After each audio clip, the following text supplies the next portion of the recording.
Character data type is used to store single character at a time. अगर आपको character data type का variable create करना है तो आपको कैर कीवर्ड का यूज करना है और उसके बाद आपको वेरिएबल का नाम देना है। तो यहाँ मैं नाम रखता हूँ CS। और अगर आपको उसमें वैल्यू इनिशियलाइज करनी है यानी कोई भी वैल्यू उसमें स्टोर करनी है तो आप सिंगल कैरेक्टर स्टोर कर सकते हो। तो आपको करना है इक्वल टू, उसके बाद सिंगल कोटेशन के अंदर आपको वैल्यू स्टोर करनी है और उसके बाद सेमीकोलन। अब ये जो कैरेक्टर डेटा टाइप है दूसरा भी प्रोवाइड करता है। आप यहाँ ओनली वन नहीं, आप 2 कैरेक्टर भी स्टोर कर सकते हो। लेकिन अगर आपको 2 से ज्यादा कैरेक्टर स्टोर करने हैं तो उसके लिए आपको एरे या फिर पॉइंटर का यूज करना पड़ेगा। तो ये जो 2 कैरेक्टर यूज कैसे होते हैं और एरर आता है ना, वो मैं आपको बाद में दिखाता हूँ। लेकिन पहला मैं सिंटेक्स समझ लो। पहले कैर कीवर्ड, उसके बाद variable name, then equal to single quotation mark के अंदर आपको अपना सिंगल कैरेक्टर डिफाइन करना है। अब इसको आपको प्रिंट करवाना है तो प्रिंट एप का जनरली हम यूज करते हैं, तो उसको हम यूज करके देख लेते हैं। Print app semicolon double quotation के अंदर पहले स्लेशन दे देते हैं। उसके बाद ये जो कैरेक्टर डेटा टाइप है उसका फॉर्मेट स्पेसिफायर है वो है %C। ठीक है, तो यहाँ आपको यूज करना है %C। उसके बाद यहाँ कॉमा करना है और उसके बाद हमारा वेरिएबल का नाम है उसे लगाना है। ठीक है, तो अब इसे हम रन करते हैं तो आप देख सकते हो हमारा जो आउटपुट है वो ए प्रिंट होके आ रहा है। थोड़ा फॉर्मेट इसका सेट कर देते हैं। हमारा वेरिएबल का नाम है CS, देन इक्वल टू कर देते हैं ताकि हमें थोड़ा आउटपुट देखने में मजा आए।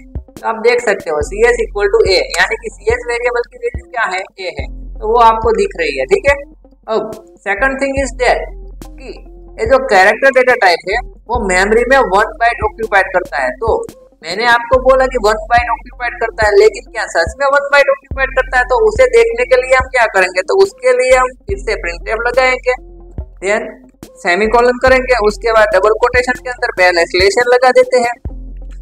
उसके बाद हम साइज ऑफ लिख देते हैं, साइज ऑफ CS। ठीक है, यहाँ लगता हूँ CS और इक्वल टू कर देता हूँ।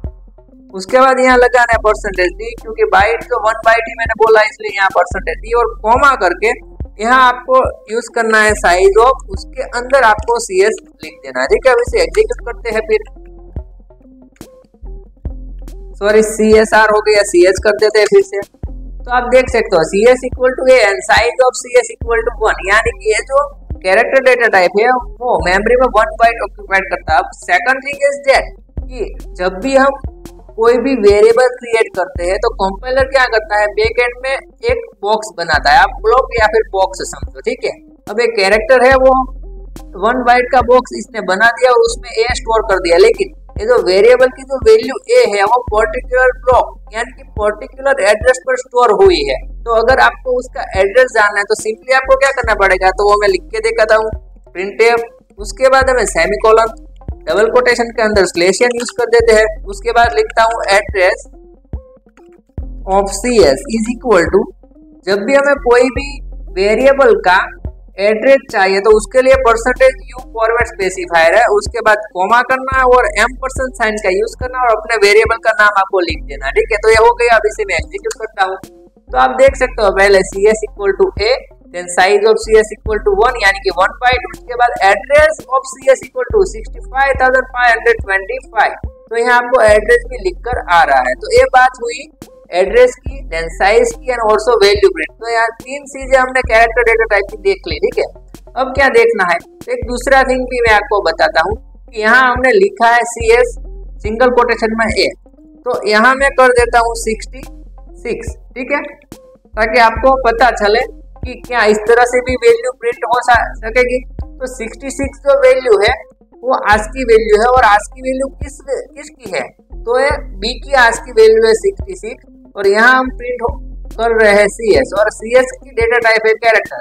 तो ये क्या प्रिंट करके देगा, जो प्रिंटफ है वो आपको B प्रिंट करके देगा, क्योंकि ये जो 66 है वो ओवरराइट होगा इस पर, लेकिन यहाँ पर हमने फॉर्मेट स्पेसिफायर यूज किया है %C, इसलिए ये जो CS की जगह 66 आया, उसकी ASCII वैल्यू कौन से कैरेक्टर की है, B की, तो यानी B कैरेक्टर आपको प्रिंट करके देगा। A भी मैं आपको बता देता हूँ।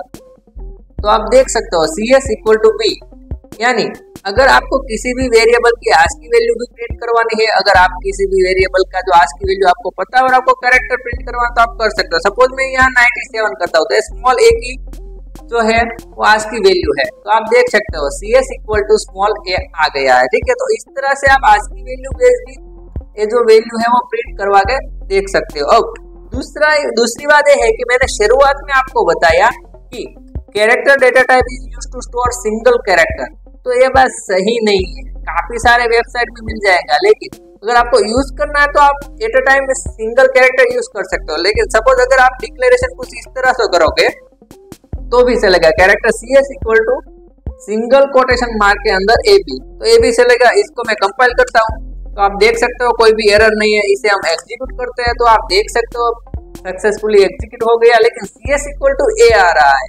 गौर से देखिए CS इक्वल टू A, ठीक है। लेकिन हमने CS इक्वल टू यहाँ क्या किया है, CS equal to AB store करवाया, लेकिन इसमें जो पहला कैरेक्टर लेफ्ट हैंड साइड वाला वो ही आ रहा है, ठीक है।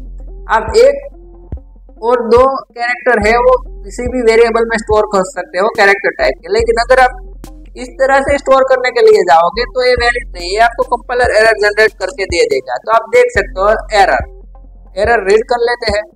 कैरेक्टर कांस्टेंट मस्ट बी 1 और 2 कैरेक्टर्स लॉन्ग, ठीक है। यानी कि जब भी हम कैरेक्टर डेटा टाइप यूज करते हैं और वेरिएबल क्रिएट करते हैं तब उसके जो हम वैल्यू असाइन करते हैं उसके अंदर वो मस्ट बी 1 होना चाहिए या फिर 2 होना चाहिए। अगर आप 2 डालोगे तो भी कोई वैल्यू एक्सेस नहीं कर पाओगे, क्योंकि ये जो पीछे में यहाँ से मैं C हटा देता हूँ, ठीक है, हटा दिया। ये हम 2 डालते हैं तो भी प्रिंट होकर क्या आया, ये ही प्रिंट होकर आया, तो इसकी कोई वैल्यू है नहीं, ठीक है। तो इस तरह से यूज हो सकता है, आपको पता होना चाहिए, ताकि किसी भी वक्त आप इंटरव्यू में जाओ तो अगर आपको कोई बंदा लिख के देखे character CS equal to single quotation mark में AB, तो ये चलेगा या नहीं, तो आपको पता होना चाहिए कि कंपाइलर एरर नहीं जनरेट करेगा, चलेगा 100% चलेगा, लेकिन ये वैल्यू में क्या स्टोर करेगा, ओनली A स्टोर करेगा। तो एज अ लॉजिक है कैरेक्टर डेटा टाइप का, ठीक है, तो वो आपको पता होना चाहिए। अब दूसरी थिंग ये भी है कि अगर मुझे SK प्रोग्रामिंग प्रिंट करना है यहाँ तो मैं क्या करूंगा, ये भी है सही बात, ठीक है। तो इसके लिए आपको पॉइंटर या फिर एरे का यूज करना पड़ेगा। सपोज यहाँ CS मैंने लिखा है तो यहाँ मैं कर देता हूँ ब्रेसिस, बराबर। अब मैंने ये ब्रेसिस किए है तो इसका स्क्वायर ब्रैकेट कहते हैं इसको, ठीक है। तो इसका क्या यूज हुआ, तो ये अब हो गया एरे। ये जो एरे है वो पूरा वर्ड जो है वो स्टोर कर सकता है। अगर आपको इसको प्रिंट करवाना है तो कैरेक्टर का स्पेसिफायर %C है, लेकिन जब भी आप एरे यूज करते हो या फिर पॉइंटर यानी कि पूरी स्ट्रिंग आपको प्रिंट करवानी है तो आपको यूज करना पड़ेगा S। और एक बात एरर आते वक्त मैं आपको समझाता हूँ ताकि आपको समझ में आ जाए। तो आप देख सकते हो यहाँ 3 एरर आ रही है, ठीक है। तो उसे हम देख लेते हैं पहले 1 by 1। Character constant must be 1 और 2 कैरेक्टर लॉन्ग, बराबर। अब कैरेक्टर है किस तरह से पता चलेगा, तो उसके लिए यहाँ जब भी हम सिंगल कोटेशन करेंगे तो वो कैरेक्टर कांस्टेंट हो जाएगा। अब जब भी आपको कोई भी नाम स्टोर करवाना है तो आपको यहाँ डबल कोटेशन करना है, ठीक है। ये मुझे तो पता ही था, लेकिन आपको पता हो इसलिए मैंने एरर जनरेट करके आपको दिखाया, ठीक है। अगर मैं डायरेक्टली आपको बोल देता कि आपको कोई भी स्ट्रिंग को स्टोर करवाना तो डबल कोटेशन मार्क का यूज करना है तो आप शायद भूल सकते हो, लेकिन जितनी एरर ज्यादा आएगी आपके प्रोग्राम में उतना ही ज्यादा आपका जो लॉजिक है वो डेवलप होने वाला है, ठीक है। अब यहाँ भी %D ये सारे जो है वो रहने देते हैं, कंपाइल करते हैं फिर से, तो सक्सेस हो गया। आप एग्जीक्यूट करते हैं तो आप देख सकते हो CS equal to SK programming, size of CS equal to 50, address of CS equal to 65,510। तो यहाँ एक दूसरा देखो, size of CS equal to 15 आ रहा है, 15, ठीक है। 15 क्यों आया, तो जो SK प्रोग्रामिंग हमने यहाँ लिखा है उसमें कितने कैरेक्टर है वो देख लेते हैं। 1 2 3 4 5 6 7 8 9 10 11 12 13 14 कैरेक्टर है, लेकिन साइज ऑफ CS कितनी आई है, कैरेक्टर है 14 और साइज ऑफ कैरेक्टर कितना आया, फिर से मैं एग्जीक्यूट करके बता देता हूँ, 15 यानी 15 आया। 15 क्यों आया, हमारे यहाँ जो कैरेक्टर है वो तो 14 है। तो जब भी कंपाइलर कोई भी स्ट्रिंग है उसे एग्जीक्यूट करता है तो उसका जो लास्ट कैरेक्टर है वो बाय डिफॉल्ट नल के रूप में स्टोर करता है, यानी यहाँ SK प्रोग्रामिंग 14 है, ठीक है। अगर मैं यहाँ लिखता हूँ ओनली SK तो इसका साइज क्या हुआ, यहाँ आपको देखने को मिलेगा S यानी 1 बाय K यानी 2 बाय 2 कैरेक्टर देन 2 बाय, ठीक है। अगर SK P कर दूं तो यहाँ कितने कैरेक्टर हुए, 1 2 3 हुए, 1 2 3, 3 कैरेक्टर 3 बाइट, अगर 4 कैरेक्टर है तो 4 बाइट होगा, 5 कैरेक्टर है तो 5 बाइट होगा। लेकिन यहाँ 3 कैरेक्टर है तो इसकी साइज कितनी होनी चाहिए, 3 कैरेक्टर होनी चाहिए, लेकिन 3 नहीं होगी 4 होगी। 4 क्यों होगी, क्योंकि लास्ट जो कैरेक्टर होता है वो नल कैरेक्टर कंपाइलर स्टोर करता है, इसलिए। तो इसको एग्जीक्यूट करके बताता हूँ, आपको साइज इसका 4 देखने को मिलेगा। तो आप देख सकते हो CS equal to SKP, size of CS equal to 4। अब देख लो CS में है SKP यानी 3 character, 1 character hold 1 byte, then 3 character hold 3 byte, but size of CS is equal to 4। क्यों 4? क्योंकि लास्ट कैरेक्टर है वो होता है नल, इसलिए।